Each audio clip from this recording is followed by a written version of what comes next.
Dad replaced me with his new family, turned my room into a closet, so now I only call my stepdad Dad. When I was younger I had a very good relationship with my dad. My parents divorced when I was an infant, but I spent weekdays with my mom and weekends with my dad. My dad and I were like best friends, and we had a simple routine every weekend where we'd get 5 Redbox movies to finish during the weekend, we'd go fishing, we'd play soccer, and we'd bike to this little secret playground near the zoo. Something else I was used to was my dad always having new girlfriends that never lasted more than 2 weeks.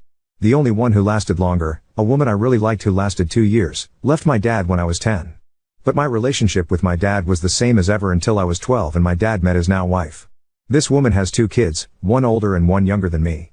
They moved into my dad's apartment after only 2 weeks. My room was already small, but my tiny mattress and 3 small plastic drawers were shoved into the corner of the room to make space for the daughter's bunk bed and dresser. Before I knew it, they started putting my bed in a closet until I came to visit and often would forget to take it out at all. When my dad moved into a bigger house, the older sister got her own room while I had to share one with the younger sister every weekend. The 3 small drawers I had were soon just 1 drawer because the little sister wanted the other 2 for her toys. Slowly, I started visiting my dad less and less. Then everything went especially wrong when my dad got his girlfriend pregnant after 1 year. They got married and I didn't know that for a whole month because he didn't even tell me. I also didn't know my baby half-sister was born until weeks after she came home from the hospital. To make his new family happy, he started spoiling them and stopped paying child support for me and my mom. His wife is a jobless gold digger who only cooks and cleans in ops. Her older daughter is having her college paid for by my dad, and the younger daughter is the definition of a 10-year-old Sephora kid. As for my half-sister, she is still a toddler but is clearly spoiled and hates the word no. The routine I used to have with my dad is now dead. As for my stepdad, he's been with my mom since I was 5. Apparently, though I don't remember it, I once called him dad and because of that my dad told me I shouldn't love the man like a dad because he's not really my father. Apparently, that's why I started acting like I hated my stepdad. I never knew why I felt that way about him since he'd never been anything but good to me, and in the last few years I've felt much closer to him. He feels like the dad that my birth father should try to be. Over time, my dad has started to treat me differently. He rants to me about his political beliefs and conspiracy theories about aliens and stuff. He also brags about his new business and his new family, and if I ever try to share anything with him he gets annoyed and shuts me up before continuing with his stories. It's like now he sees me as a buddy rather than his freaking daughter. Also, it was during these last few years that I learned the reason he and my mom divorced was not because they weren't right for each other but rather because my father cheated on my mom while visiting his family in Canada. I am now 15. And I have become a completely different person than the one my birth dad remembers. I no longer love the beach or soccer and I now love music and reading and writing. I have written and published 2 books since 2022, and am writing the 3rd in my series. My stepdad supports my dreams and loves me so much that he brags about me to friends and family and calls me his daughter. My stepdad has an actual daughter who I love like a real sister, though she lives up north with her boyfriend and I don't see her often. Still, though, I love them more than I love my birth dad and half-sister who I'm actually related to. My dad blames me for never calling, though because of how he's treated me lately I don't feel like I owe it to him. I also go months at a time without visiting him now because I no longer feel comfortable at that house. Especially since the bed I sleep on over there is literally considered as their guest bed. In my birth dad's house, I am a guest. Because of all of this, I resent my dad.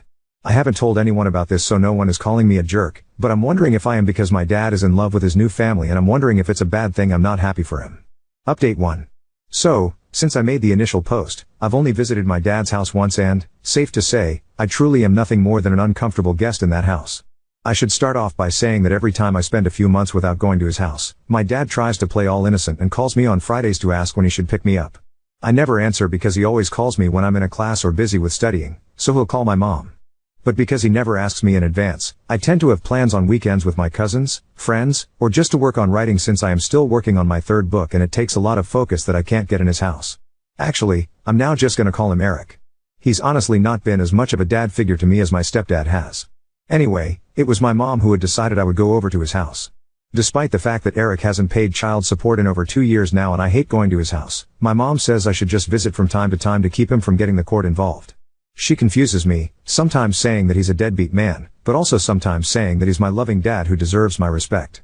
However, under the circumstances, I'm fairly certain that nothing would be any different since I never visit him and he doesn't pay child support anyway. In fact, once on Christmas, he bought a bunch of new gifts for his family and wrapped them up and everything, but weeks before Christmas when I was visiting, he drove to Walmart so his wife could do groceries and he handed me $200 and said, "Merry Christmas. Buy yourself something and the rest can be child support or whatever." I bought 2 books, but the rest of the money that was supposedly child support was nothing near to the amount he owed. I have told my mom I would be happier if he lost custody of me and my stepdad adopted me, but she thinks that's too extreme and says, he's still your dad. He deserves your respect and love. Now, about the weekend I visited him, from the minute Eric picked me up, all he talked about was his new family. He talked about the older sister and her boyfriend, the younger sister and the shopping she does, and my half-sister who can now talk a little bit. I stayed silent the whole ride until he asked me a question about my school, and when I answered his question he got frustrated and went into a conspiracy theory rant. I tuned him out for the rest of the drive after that. The rest of the weekend wasn't any better. The older sister did what she always does when I visit and locked herself in her room, only coming out when I left the house or when I was in the bathroom so she wouldn't have to talk to me. And the younger sister had a friend of hers over and her friend had her stuff tossed on my bed and was sitting on it because it's the bed she sleeps in when she has sleepovers. Eric's wife did a poor job of hiding how bothered she was by me visiting. More than once, she has been completely shocked I was visiting because Eric didn't tell her so she couldn't disagree. And also, most of the weekend consisted of Eric taking me and my half-sister to a playground so she could run around with her friends, and I sat on a bench to read but I didn't have much time to myself since Eric kept leaving and told me to keep an eye on my half-sister, who is a wild and fussy kid. I am not a babysitter, and while I am good with kids, that does not mean I enjoy putting my own time aside to look after them when they're not my responsibility. I had to spend 2 days in either pure chaos or discomfort, and I had a talk with my mom about me not wanting to go over there anymore. She said that's fine and she won't force me to go anymore, but since she said that before, I don't believe her. I don't have anyone to really talk to about this, and this whole situation is stressing me out because I don't remember my dad ever being as happy as he is now, and I still sometimes feel like I should be happy for him. I don't know what to do, and any advice on anything I could do would be helpful. Everyone who's commented on my last post so far has said I'm not the jerk and that Eric isn't acting the way a dad should, but he still reaches out from time to time and says I'm his baby girl who he loves. Honestly, I almost cry whenever he says that because it reminds me of how we used to be. Am I overthinking all of this or overreacting? What should I do? Am I the jerk here because I'm not happy for my dad? You should tell your mom the more she forces you to go to your dad's the more it's going to ruin your relationship with her as she's not listening to what you want and how you feel. You should also tell her you no longer trust what she says as she has told you before that she will no longer force you into going but she does it anyway. If you can't talk to your mom, have a one-on-one chat with your stepdad and see if he can help when it comes to your mom. Update 2. Hello, everyone. It's only been a couple of days since my last post. Since then, I have taken the advice most of you have given me and I talked to my mom about how I don't want to keep being forced by her to visit Eric, my sperm donor, as most of you referred to him as. Long story short, I'm not 100% sure she won't continue to send me over to Eric's house, but she wind up sending him long texts, chewing him out for not treating me right and telling him to step up and pay his child support. He didn't answer her though, so I followed some other advice and wrote him a long text myself that detailed how I felt about his treatment of me the last few years. The thing is, as soon as I sent that text, he called me to yell at me and called me spoiled and overdramatic. He said it's my fault we don't have a relationship since I never visit or talk to him anymore, and because I mentioned the unpaid child support, he said that I was only reaching out to him for money. I nearly cried during that phone call and wound up just hanging up on him. He sent some angry texts to my mother as well. But later that day, he left a voicemail on my phone saying, "Money is kind of tight for me right now. I'm completely broke. You know I love you, right?" The thing is that I know that's a lie because I'm always seeing my younger stepsister make TikTok videos showing off the Sephora and other expensive crap he buys her all the time. I think I'm done trying. And some of you suggested asking my stepdad for help. I wish I could, but when I asked my mom again if he could adopt me, she said something that absolutely crushed me. Apparently, my stepdad himself said he doesn't feel like he should adopt me. My stepdad is a very kind and sympathetic man, but he's also extremely unconfrontational and thinks it would be like a slap in the face to Eric if he adopted me. Also, because I noticed some confusion about this in the comments on my last update, the reason my parents divorced was because he cheated, but it wasn't with his current wife. My parents split up when I was still basically an infant, and Eric lived in Canada where he jumped from girlfriend to girlfriend there before he moved down here and continued to jump from girlfriend to girlfriend. When I was 12, he met and knocked up his wife, Alejandra, and married her without telling me till a month after Air courthouse wedding. Also, some of you asked how old I am. I am 15. It feels ridiculous that I have this stress on me at my age, and I can't really talk to anyone about it. I can't talk to my stepdad because he's always working and I'm only ever with him when my mom is there too, and I don't like talking to her because she always tells me that I'm too young to really feel how I feel. The last time I tried to discuss my mental health with my mom, I asked her if I could start going to therapy and she said that therapists are dumb and that I can just talk to her or pray to God if anything is wrong. I'm not super religious, and talking to her about anything serious makes me deeply uncomfortable. It's not that I don't love her, since she is my mom after all, but she's pretty intense and intimidating. My dad has not reached out to me again since his voicemail. Frankly, I don't want to even think about him for a long while now. If he suddenly realizes how badly he screwed up with me and apologizes, then maybe I'll try to rebuild our relationship. As for my stepdad, he may not want to adopt me, But he still calls me his daughter, never just his stepdaughter, and I truly feel loved by him. I love his parents like they're my own grandparents, and his whole family is so warm and loving. I might make another update if anything else happens, but for now I'm just going to focus on school and my books. Maybe now that I understand that Eric really doesn't care that much about me anymore, I can finally focus on finishing my third book. I dedicated my first book to him, and I honestly don't regret it. I dedicated that book to the dad he used to be. It's not like he'll ever read that book since he doesn't think it's smart that I want to be a writer, but I don't care. I'm done. Update 3. There were a lot of people asking similar questions, and it was all a bit overwhelming, so I didn't respond to any of them directly, but I will answer those questions here before I get on to the actual reason for this update. So, a lot of you were saying that I should talk to a school counselor or something. The thing is that I do virtual homeschool, and my mom works from home a lot, so I'm honestly just a bit too scared to try that. Plus, even if I did talk to my counselor without my mom being around to hear, I really don't trust any adults to keep these kinds of things to themselves. I know that sounds a bit dumb and paranoid, but it's really just how my brain thinks.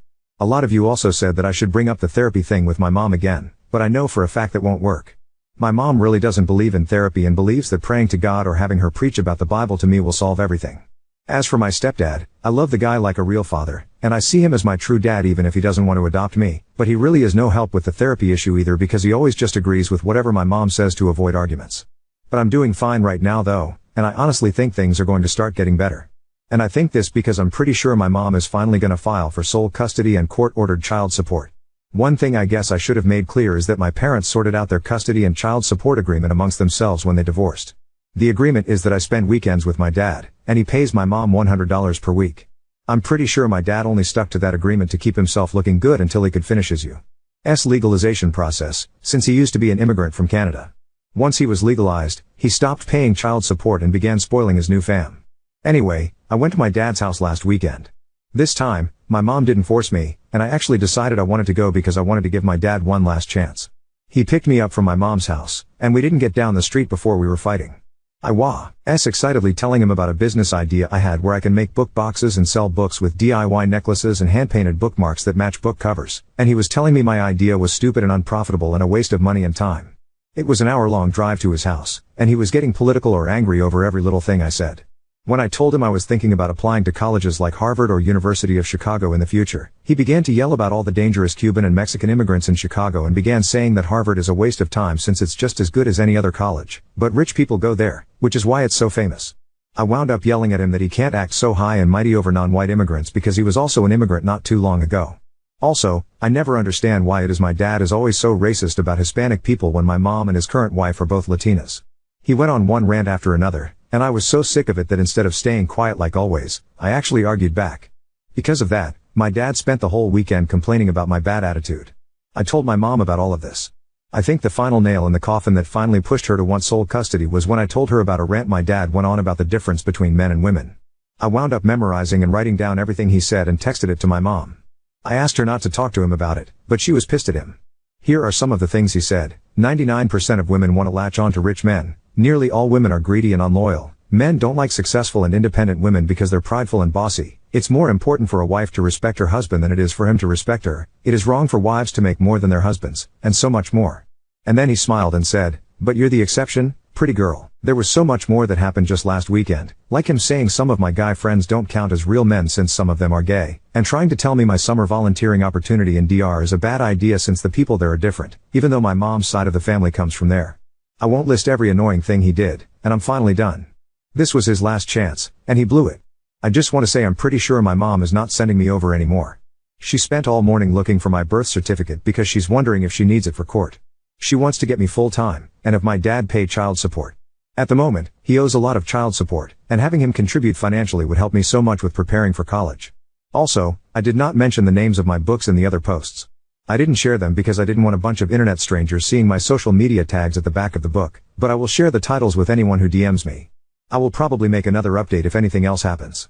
Hopefully, my next update will be after we've gone to court. You are not the jerk.